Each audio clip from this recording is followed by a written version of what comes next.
Hello everyone, मैं हूं अवनीत और आज मैं आपके सामने आ गया हूं एक नई वीडियो लेकर जिसके अंदर हम linear equation in two variable नाम के चैप्टर की शुरुआत करेंगे जनाब। तो बिना किसी का सोल्यूशन बने चलिए शुरू करते हैं। हमारे टॉपिक का नाम है linear equation in two variable and इस चैप्टर के अंदर हम काफी सारी टर्म्स के बारे में बात करेंगे। हम इस चैप्टर को काफी बार पॉलिनोमियल से भी कनेक्ट कर पा रहे होंगे, खासकर इस वीडियो को तो काफी ज्यादा कर पा रहे होंगे। कैसे? यहाँ पे ऐसी टर्म्स है जो कि हम पहले देख चुके हैं। कैसी टर्म्स? सबसे पहले यार लिखिए यहाँ पे टू वेरिएबल्स। ये वेरिएबल की जो चीज थी ना, जो वेरिएबल नाम की चीज थी, हमने किसके अंदर देखी थी यार? जो पॉलिनोमियल नाम का चैप्टर था उसके अंदर हमने वेरिएबल्स को काफी ढंग से देखा था। तो टू वेरिएबल्स का मतलब क्या है कि यार ऐसी कोई इक्वेशन इसके अंदर दो वेरिएबल है। ठीक है, दो वेरिएबल होने चाहिए। तो लेट करते हैं, से करते हैं यार कि मैं जो मोस्ट कॉमन वेरिएबल्स होते हैं दो, उनको बोल लेते हैं यार एक्स कॉमा वाई। ठीक है, एक्स और वाई दो वेरिएबल है। ठीक है, एक्स और वाई हमारे पास क्या है? दो वेरिएबल होंगे। यहाँ पे क्या मैं चीज समझ में आ रही? हमें दो वेरिएबल लेने थे, एक वेरिएबल हो गया एक्स, एक वेरिएबल हो गया वाई। बिल्कुल जैसे कि अगर मेरे पास एक अगर रेक्टेंगल है जिसकी एक साइड है एक्स एक साइड है वाई, तो उसका पेरीमीटर क्या होगा? उसका perimeter was two times x plus y. तो इसलिए इसके अंदर बेसिकली इसके अंदर कितनी वेरिएबल्स हैं? एक वेरिएबल ये वाला, एक वेरिएबल ये वाला। और अगर आपको अभी भी कोई डाउट्स आए हैं तो यार आप सेकंड चैप्टर इसी चैनल पे आपको मिल जाएगा पॉलिनोमियल्स नाम का, आप जाकर उसको एक बार चेकआउट कर लें, आपको सारी के सारी डाउट्स क्लियर हो जाएंगे। अगर मैं आगे बात करूं तो यहाँ पे एक और टर्म लिखे जिसे हम कहते हैं लिनियर इक्वेशन। ठीक है, लिनियर इक्वेशन। अब इक्वेशन तो हमें पता है इक्वल टू साइन के आसपास एक एलएचएस होता है, आरएचएस होता है, ये चीज तो हमें पता है, कोई दिक्कत यहाँ पे नहीं है। बात आती है लिनियर क्या चीज है, लिनियर क्या होता है। तो देखो बड़ा सिंपल सा कंसेप्ट होता है यहाँ पे। ठीक है, क्या होता है? बड़ा सिंपल सा कंसेप्ट। जैसे हमने क्वाड्रेटिक पढ़ा था, हमने क्या पढ़ा था? क्वाड्रेटिक पढ़ा था। तो भाई क्वाड्रेटिक का मतलब क्या होता था? क्वाड्रेटिक का साफ साफ एक मतलब था कि यार डिग्री क्या होगी? टू। क्या होगी भाई? डिग्री टू होनी चाहिए थी। तो बिल्कुल सेम क्रिएचर यहाँ पे चलता है यार कि लिनियर के अंदर, फॉर लिनियर, डिग्री जो होती है वो वन होनी चाहिए। ठीक है, degree is one, degree one. ये हमारे पास क्या होता है? एक लिनियर इक्वेशन ऐसे बनती है कि यार उसके अंदर डिग्री वन होनी चाहिए, और अगर दो वेरिएबल हैं तो दोनों वेरिएबल्स की डिग्री वन होनी चाहिए। ठीक है, दोनों वेरिएबल्स की जो नेट डिग्री है वो वन आनी चाहिए। तो मैं यहाँ पे यार तुम्हें एक सिंपल सी चीज बताने वाला हूँ, सिंपल सी चीज बताने वाला हूँ। फॉर एनी लीनियर इक्वेशन, जैसे यार यहाँ पे जब हमने क्वाड्रेटिक की बात करती है सिंगल वेरिएबल, तो हमने क्या बोला था? हमने बोलते हैं ये ना कुछ ऐसी दिखती है, A X square plus B X plus C, ऐसा कुछ बोला था मैंने, राइट? मैंने ऐसा कुछ बोला था।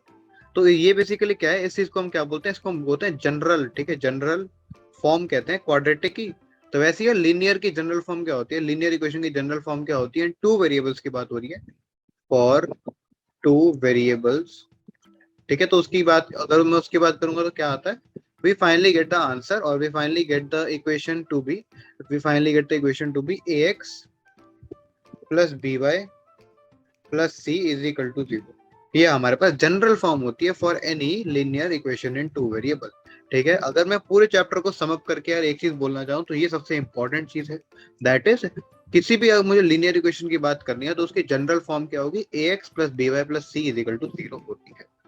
ठीक है, मैं कोई भी लिनियर इक्वेशन लिखूंगा, अगर कोई भी अगर मैं इक्वेशन लिखता हूँ अगर वो इस फॉर्मेट में फिट हो जाती है तो यार मैं बोल सकता हूँ कि वो एक linear equation in two variable है। क्या हमें ये वाली चीज समझ में आई? रही? और ये बेसिकली क्या है? ये जनरल फॉर्म है, ये जनरल फॉर्म होती है जहाँ पे यार हमें क्लियरली दिख भी रहा है। क्या क्लियर दिख रहा है? क्या दोनों की जो डिग्री है, क्या डिग्री क्या है भाई? डिग्री वन है। क्लियरली क्या है? डिग्री वन है ना हर टर्म की। एक्स की पावर वन है, वाई की पावर वन है, यहाँ पावर वन, यहाँ पे पावर वन, राइट? तो डिग्री तो वन हो गई क्योंकि ऑब्वियसली बात है इसकी पावर जीरो है, पर हमें हाईएस्ट पावर देखनी होती है डिग्री के लिए, तो यहाँ पे डिग्री तो वन होगी, कोई दिक्कत नहीं है। दो वेरिएबल भी हैं, दो वेरिएबल कैसे यार? एक है एक्स, एक है वाई, इसका भी काम हो गया। Last but not the least, जो ए बी सी है वो कॉन्स्टेंट का काम कर रहे हैं। ए बी सी किसका काम करेंगे? यहाँ पे कॉन्स्टेंट है हमारे पास, ए बी कॉमा सी, ये तीनों हमारे पास कॉन्स्टेंट का काम करने वाले हैं। अब यार हम कुछ एग्जांपल्स लेकर लिख रहे थे ताकि you can be very sure कि मुझे आगे ये चीजें समझ, ज्यादा इसके ऊपर टाइम ना लगाते हुए, राइट? तो क्वेश्चन एग्जांपल एक्सरसाइज है 4.1 ही है तुम्हारी, एंड इसका क्वेश्चन नंबर 2 है। क्वेश्चन नंबर 2, पहला प्रश्न कहता है यार कि 2x plus 3y is equal to 9.35 का बार।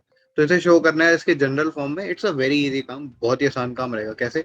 सबसे पहले मैं क्या करूंगा, जो भी हमारे पास है ना उसको एक साइड पे ले आएंगे। ठीक है, एक साइड पे लेंगे तो आ जाएगा -9.35 का बार इज इक्वल टू जीरो। ठीक है, और माइनस को भी मैं कैसे लिख सकता हूँ? प्लस में ब्रैकेट में डाल देते हैं माइनस। ठीक है, प्लस प्लस टाइम ब्रैकेट में माइनस डाल दिया, कोई दिक्कत नहीं। अब मैं इसको कंपेयर करूंगा किससे? A X plus B Y plus C is equal to zero. अगर मैं इससे इसको थोड़ा सा भी कंपेयर कर पाता हूँ तो मुझे क्लियरली दिख रहा है ए और टू एक जगह पे है, सेम जगह पे है, तो भैया ए तो टू हो गया, बी और थ्री एक जगह पे है तो यार बी मतलब वाई के साथ है तो बी और थ्री सेम हो गया, that is B is equal to 3। And C हमारे पास क्या हो जाएगा, सी इज -9.35, जो भी ऊपर बाहर का साइन है वो आ जाएगा। तो ये हमारे पास क्या आता है, फाइनल आंसर आ जाता है। ए की वैल्यू पता चल गई, बी की वैल्यू पता चल गई, सी की वैल्यू पता चल गई। Is it a problem? Answer है भैया बिल्कुल कोई दिक्कत नहीं है, हमारी जिंदगी में हम बिल्कुल खुश हैं। राइट, तो साथ में नेक्स्ट चलते हैं नेक्स्ट क्वेश्चन के साथ। नेक्स्ट क्वेश्चन कहता है 2x minus 2x is equal to -5y। ठीक है, तो अगर इसकी बात करते हैं तो यार ये भी बड़ा सिंपल है। ठीक है, तो ये भी linear equation two variable for sure. और कैसे है इसको करेंगे, बड़ा सिंपल सा काम है। देखो यार क्या करेंगे, 2x ओके जी, प्लस कर दिया 5y कर दिया जी। अब यार यहाँ पे सी क्या दिख रहा था, गायब दिख रहा था मुझे, तो मैंने क्या करा, +0 कर दिया। +0 इज इक्वल टू 0। अब यार इससे क्या होगा, इससे बड़ी एक ना जादू सी चीज हो गई। ऑब्वियसली बात है यार, ये हमारे पास क्या आना चाहिए था, यहाँ पे ax आना चाहिए था, यहाँ पे आना चाहिए था by, और यहाँ पे आना चाहिए था c, और ये हो गया 0। तो अगर मैं इसको थोड़ा सा कलर अगर इसको कंपेयर कर लेता तो वी कैन क्लियरली सी ए क्या हो जाता है 2 हो जाता है, कोई दिक्कत नहीं। बी क्या होता है भाई, हमारे पास क्लियरली 5 दिख रहा है, एंड सी क्या हो जाएगा 0 राइट। तो ये हमारे पास फाइनल आंसर भी आ जाता है। ओ बड़ा आसान काम था यार, कोई मुश्किल वाला काम नहीं था। ओके जी, थर्ड यार, अब एक और पार्ट इसके अंदर दे रखा है, तुम्हारी बुक का 6 पार्ट था राइट। तो अगर मैं 6 पार्ट को भी दिखाऊं तुम्हारे क्या लिखा है 6 पार्ट में, तो it says 5 is equal to 2x। ठीक है, तो इसको बोल रहा है कि लिनियर इक्वेशन वाली फॉर्म में रिप्रेजेंट करो। कर पाओगे क्या, मुश्किल तो नहीं है? तो नहीं है, मुश्किल नहीं है, कैसे करेंगे मैं बता देता हूँ। देखो पहले तो यार 2x माइनस 5 हो जाएगा इज इक्वल टू 0। मैं इसको इस साइड ले आया, ये चीज तो क्लियर है। उसके बाद मैं क्या करूंगा, यहाँ पे y ना गायब सा दिख रहा है, y दिख रहा है गायब, फिर मैं क्या करूँगा, मैं तो डर गया, मैं बहुत डर गया। पर नहीं है, मेरे को डरने की जरूरत नहीं है, मैं हूं ना। तो फिर क्या करेंगे यार, यहाँ पे इसको डालेंगे 2x plus 0 times y plus -5 right. Plus कर दिया मैंने, -5 इज इक्वल टू 0। अब इसको ना जरा सा कंपेयर करते हैं, क्या कंपेयर, किससे कंपेयर करूंगा यार मैं, इसको कंपेयर करते हैं ax plus by plus c से कंपेयर कर लो। तो यार हमें यहाँ पे क्लियरली दिख जाता है, यहाँ पे क्या दिखता है क्लियरली भैया, a क्या आएगा 2 आएगा, अरे हर में a 2 आ जाता है यार तुम्हारा। ठीक है, कोई नहीं, कोइंसिडेंस है। b हमारे पास क्या आता है, b 0 आएगा इस पर, b इज 0। ठीक है, b किससे कंपेयर करा, इससे कंपेयर करा। तो जैसे जो कॉम्पोनेंट हमें मिसिंग दिख रहा है, हम उसका जो कांस्टेंट है उसे 0 कर देंगे, ताकि वो पूरी की पूरी जो टर्म है वो गायब हो जाए। एंड सी क्या आ जाता है हमारे पास, सी इज -5। तो ये हमारे पास टर्म्स आ जाती है, एंड क्लियरली हम बोल सकते हैं यार a is equal to 2, b is equal to 0, c is equal to -5 is the right answer over. तो हमने तीनों कर लिए, ये तीनों पार्ट्स, अगेन 3 वेराइटीज थी डिफरेंट डिफरेंट। बाकी सारे क्वेश्चन बहुत आसान है, बहुत आराम से कर लोगे, कोई दिक्कत नहीं है। ठीक है, 3 और क्वेश्चन है खैर इसके अंदर, तो वो 3 क्वेश्चन तुम्हारे ऊपर आ जाते हैं। हमारे सामने जो नेक्स्ट टॉपिक आता है उसका नाम है सॉल्यूशंस। अब यार सॉल्यूशंस क्या होते हैं, ठीक है, सॉल्यूशंस क्या होते हैं, बड़ा अच्छा नाम है सॉल्यूशंस। हमें यार सॉल्यूशन निकालने बड़े पसंद होते हैं हर चीज के।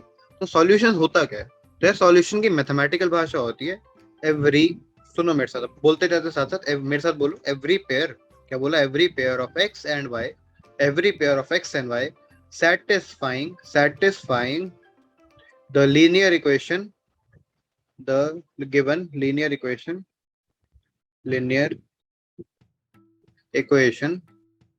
is its solution। मतलब अगर मैं बोलूँ है कि अगर मुझे किसी लीनियर इक्वेशन की सॉल्यूशन चाहिए, तो बेसिकली हर वो पॉइंट, ठीक है, हर वो पॉइंट या फिर बोल सकते हैं हर वो एक्स वाई की वैल्यू जो कि उस लीनियर इक्वेशन को सेटिस्फाई कर दे, सेटिस्फाई मतलब एलएचएस को आरएचएस की इक्वल कर दे, उसे हम कहते हैं एक सॉल्यूशन ऑफ दैट इक्वेशन। ठीक है, और यहाँ पे अगर मैं थोड़े पार्ट्स में इसको ब्रेक करूँ तो क्या आएगा, every pair of x and y. ठीक है, एवरी पेयर ऑफ एक्स और वाई की बात हो रही है, मतलब कि एक वैल्यू होगी एक्स की, एक वैल्यू होगी वाई की, ये तो क्लियर है। सेटिस्फाई का मतलब क्या होता है, सेटिस्फाई का मतलब होता है LHS is equal to RHS, मतलब मैं जब वैल्यू डालूंगा तो एलएचएस आरएचएस इक्वल हो जाना चाहिए, पहला सेटिस्फाई का ये मतलब होता है। द गिवन लीनियर इक्वेशन, हमें जो भी लीनियर इक्वेशन गिवन है उसके अंदर हम वैल्यू पुट करेंगे एक्स और वाई की, तो हम उसे सॉल्यूशन कहते हैं राइट, उसी को हम सॉल्यूशन कहते हैं। Every x comma y satisfying the linear equation is it solution. ठीक है, अगर मैं तुम्हें एक फैक्ट बताया तो इसको बाद में हम रीजन भी जानेंगे इसका, पर फैक्ट पहले ये जान लो कि एवरी लीनियर इक्वेशन, हर लीनियर इक्वेशन के हैज इन्फिनिट सॉल्यूशंस। ठीक है, हर लीनियर इक्वेशन क्या होता है, इन्फिनिट सॉल्यूशंस होते हैं। अब यार कैसे होते हैं उसको नीचे देखते हैं, तो मैं बहुत जल्दी ये क्लियर भी हो जाएगी चीज राइट। एंड या तो मैं एक बता ही देता हूँ, ऐसा करते हैं। तो देखो सबसे पहले यार अगर मैं कोई एग्जांपल लेके दिखाता हूँ, तो मैं एग्जांपल लेते हैं यहाँ पे x plus y is equal to 2। ठीक है, x plus y is equal to 2, हमारे पास क्या है, एक लिनियर इक्वेशन है जहाँ पे हमें क्लियरली दिख रहा है a इज इक्वल टू 1 है, b इज इक्वल टू 1 है, c इज इक्वल टू -2 आएगा। रेडी, तो क्लियर आ गया। तो ये बेसिकली क्या है, एक लीनियर इक्वेशन है, ये तो क्लियर हो गया अब यहाँ पे राइट। अब यार लीनियर इक्वेशन का सॉल्यूशन कैसे निकालेंगे, हमें बड़ा आसान है सॉल्यूशन निकालना। एक होगा x, एक होगा y, यही दो चीजें थी ना। अब मैं क्या कर सकता हूँ, अपनी मर्जी से कुछ भी एक्स डाल दूं, अपनी मर्जी से कुछ भी एक्स डाल दूं, उससे मैं जीरो डाल देता हूँ, राइट। अपनी मर्जी से जब मैं कुछ भी एक्स डाल दूंगा तो क्या होगा, वाई की वैल्यू क्या हो जाएगी ना, वाई की वैल्यू खुद से ही टू आ जाएगी, ठीक है। क्योंकि मुझे क्या करना है, सेटिस्फाई करना है, x plus y is equal to two को सेटिस्फाई करना है। तो अगर मैं एक्स को खुद ही जीरो डाल रहा हूँ तो वाई तो क्लियरली टू आ ही जाएगा ना, वाई तो क्लियरली क्या आ जाएगा, टू आ जाएगा। सिमिलर मैनर के अंदर अगर मैं एक्स की कुछ भी रैंडम वैल्यू डालता हूँ, उससे एक्स नॉट डाल देता हूँ, ठीक है। मैं एक्स की अगर कुछ भी रैंडम वैल्यू से एक्स नॉट डाल दूंगा तो मेरे पास y बेसिकली y की वैल्यू कितनी आ जाएगी इस इक्वेशन के हिसाब से, टू माइनस एक्स नॉट आ जाएगी, है ना। y क्या आ जाएगा, टू माइनस एक्स आता है ना। तो अगर मैं एक्स नॉट डालूंगा तो what is the value of y, it is two minus x naught. और वी ऑल नो कि हम एक्स नॉट की जगह पर कुछ भी डाल सकते हैं ना, देयर आर इन्फिनिट नंबर्स, ठीक है। एक्स नॉट के अंदर हम कुछ भी डाल सकते हैं, कुछ भी। अगर मैं एक्स नॉट के अंदर कुछ भी डाल सकता हूँ तो मतलब वाई के लिए भी कुछ भी वैल्यू आ जाएगी ना, वाई के लिए भी कुछ भी वैल्यू आ सकती है। और अगर ये चीज है तो यार मैं एक्स कितने डाल दूंगा, इन्फिनिट डाल दूंगा तो वाई भी कितने आ जाएंगे, इन्फिनिट आ जाएंगे, राइट। अगर मैं एक्स वाई इन्फिनिट इन्फिनिट कोई भी वैल्यू डाल सकता हूँ तो वाई भी मेरे पास कितनी वैल्यूज आ जाएंगी, इन्फिनिट वैल्यू आ जाएंगी। अगर एक्स और वाई दोनों ही इन्फिनिट है मतलब क्या हो जाएगा, एक्स कॉमा वाई के इन्फिनिट पेयर बन जाएंगे, एक्स कॉमा वाई के इन्फिनिट पेयर्स हो जाएंगे मेरे पास, ठीक है। इन्फिनिट पेयर्स होंगे मेरे पास। जैसे अगर मैं इसके अंदर वैल्यू डाल के दिखाता हूँ मैं साथ साथ, जैसे जीरो कॉमा टू डाला, एक्स को डाल एक बार वन डाल दो, ठीक है, एक्स को वन डाल दो तो y is two minus one that is one. X को डाल देते हैं थ्री, वाई की वैल्यू क्या हो जाएगी, माइनस वन हो जाएगी। एक्स को डाल देते हैं सेवन, इसकी वैल्यू कितनी हो जाएगी, माइनस फाइव हो जाएगी। और ऐसे इन्फिनिटी चलता रहेगा, राइट। मैं यहाँ पे क्या डाल दूंगा यार, मैं यहाँ पे कुछ भी डाल सकता हूँ, 0.76 डाल देता हूँ तो यहाँ पे क्या आएगा, two minus 0.76 that is we get 1.24 हो जाएगा, ठीक है, 1.24 आ जाएगा। तो ऐसे कोई भी वैल्यू डाल के तुम निकाल सकते हो। इवन रेशनल नंबर भी डाल सकते हो, राइट। जैसे रूट फाइव डाल दिया तो वाई की वैल्यू कितनी आ जाएगी, टू माइनस रूट फाइव आ जाएगी, राइट। तो ऐसे तुम बड़े आराम से इसके सारे आंसर निकाल पा रहे हो। और इसी की वजह से हम बोलते हैं कि हमारे पास the solutions of a linear equation are infinite, मतलब इनफिनिट सॉल्यूशंस हमारे पास होते हैं किसी भी लीनियर इक्वेशन के। एंड अगर मुझे एक्स की वैल्यू पता तो मैं वाई की वैल्यू निकाल सकता हूँ, वाई की वैल्यू पता तो मैं एक्स की वैल्यू निकाल सकता हूँ, क्योंकि वो दोनों एक दूसरे से कहीं ना कहीं रिलेटेड है इक्वेशन के थ्रू, राइट। एंड ऑल्सो हम ये चीज बोल सकते हैं कि सॉल्यूशन का मतलब क्या होता है, एक्स और वाई की कुछ ऐसी सेट ऑफ वैल्यूज जिससे जो इक्वेशन है उसका एलएचएस आरएचएस के इक्वल हो जाए, एलएचएस आरएचएस के इक्वल हो जाए, राइट। तो यहाँ पे यार अगर मैं कुछ एग्जांपल्स लेके देख लेता हूँ, यहाँ पे कुछ एग्जांपल्स लेके देखते हैं। तो यार एग्जांपल क्या कहते हैं, क्वेश्चंस कैसे आते हैं तुम्हारे पेपर के अंदर वो भी देखते हैं, राइट। तो एग्जांपल कहता है, क्वेश्चन नंबर 3 है, एग्जाम एक्सरसाइज 4.2 का क्वेश्चन नंबर 3 है, फोर्थ पार्ट, राइट। तो बेसिकली क्वेश्चन का मोटिव ये था कि check if the given pair, जो गिवन पेयर है हमारे पास, इज द सॉल्यूशन, ठीक है, सो एलन मैंने सॉल्यूशन को बोला है, of the equation x minus two y is equal to, ठीक है। तो बोल रहे हैं कि यार ये जो इक्वेशन दे रखी है x minus two y is equal to four, हमें चेक करना है कि यार जो हमारे पास गिवन है, जो हमारे पास पेयर गिवन है x वाई की वैल्यूज, क्या ये इसके सॉल्यूशन है कि नहीं। तो बड़ा आसान काम है, देखो पहला दे रखा है root two comma four root two, और दूसरा हम एक और हमारे फिर थर्ड पार्ट भी करते हैं इसका। थर्ड पार्ट रखा है फोर कॉमा जीरो, ठीक है, शायद यही दो मैंने लिए ना, हाँ ये वाले दो मैंने ले रखे हैं। तो इसको चेक करने से वेरी इजी टास्क, कैसे, या कुछ नहीं करना, वैल्यू एक बार पुट करके देख लो, ठीक है। एलएचएस क्या है, बेसिकली एलएचएस में स्पाइड को बोल रहा हूँ, एक्स माइनस टू वाई को बोल रहा हूँ, और आरएचएस को बोल देता हूँ, ठीक है। एलएचएस ही आ गया, आरएचएस ही आ गया। तो if I find the LHS which is x minus two y, x minus two y, हम सब जानते हैं कि अगर root two comma four root two है तो यहाँ पे एक्स ये है रूट टू हो जाता है, और वाई क्या है हमारे पास फोर रूट टू हो जाता है, राइट। एक्स क्या आ जाएगा, रूट टू आ जाता है, वाई हमारे पास फोर रूट टू आ जाता है। तो we all we have to do is put the X and Y की वैल्यू। तो एक्स की जगह डाल दो root two, okay, minus two times four root two that is eight root two, right. तो what the final answer is minus seven root two, which is for sure, जो कि LHS आता है। एंड आरएचएस क्या आता है हमारे पास, RHS is four, and we can clearly see कि एलएचएस आरएचएस तो इक्वल नहीं है, LHS RHS are not equal, thus we can say कि no it's not a solution, not a solution, it is not a solution। ये हमारे पास final answer आ जाएगा, right. क्यों, क्योंकि यार हमारे पास LHS RHS इक्वल नहीं हुआ, और डेफिनेशन ही कहती है कि हमें यहाँ पे सेटिस्फाई करवाना होता है, क्या कराना होता है, सेटिस्फाई कराना होता है। आगे देखते हैं, आगे क्या देखेंगे यार इसके अंदर। नेक्स्ट है क्वेश्चन 4,0, ठीक है। तो अगर LHS है हमारे पास x माइनस टू वाई, ठीक है, x माइनस टू वाई है, मैं क्या करूंगा 4,0 डाल देता हूँ, four minus two times zero that is four minus zero, ठीक है, four minus zero is four. And RHS हमारे पास क्या है यार, आरएचएस हमारे को ऊपर देख सकते हो, RHS is clearly four, RHS is clearly four. तो we can clearly see over here कि हमारे पास एलएचएस आरएचएस दोनों इक्वल हैं। तो we can say yes it's a solution, yes it's a solution, मतलब हर पेयर सॉल्यूशन नहीं होगा पर इनफिनिटली बहुत सारे पेयर्स हैं इसके अंदर, ठीक है, जो सॉल्यूशन होते हैं। तो ये चीज हमें देखनी थी। एक और यहाँ पे क्वेश्चन टाइप दे रखा होता है, कैसा क्वेश्चन टाइप होता है यहाँ पे, बोलता है कि क्वेश्चन नंबर फोर कह रहे एक्स कॉमा वाई है हमारे पास 2,1, ठीक है, ये हमारे पास एक पेयर दे रखा है और बोल रहा है कि it is given it's a solution, given it's a solution of 2x plus 3y is equal to k, बोल रहा है फाइंड के, ठीक है, हमें के वैल्यू फाइंड कर। तो it's a very easy question, पता क्या करना है, कह रहे यहाँ पे गिवन है ऑलरेडी की सॉल्यूशन है, ठीक है, इट्स ऑलरेडी गिवन की सॉल्यूशन है। तो when I put x comma y in equation, ठीक है, तो इसका मतलब है इट मस्ट सेटिस्फाई।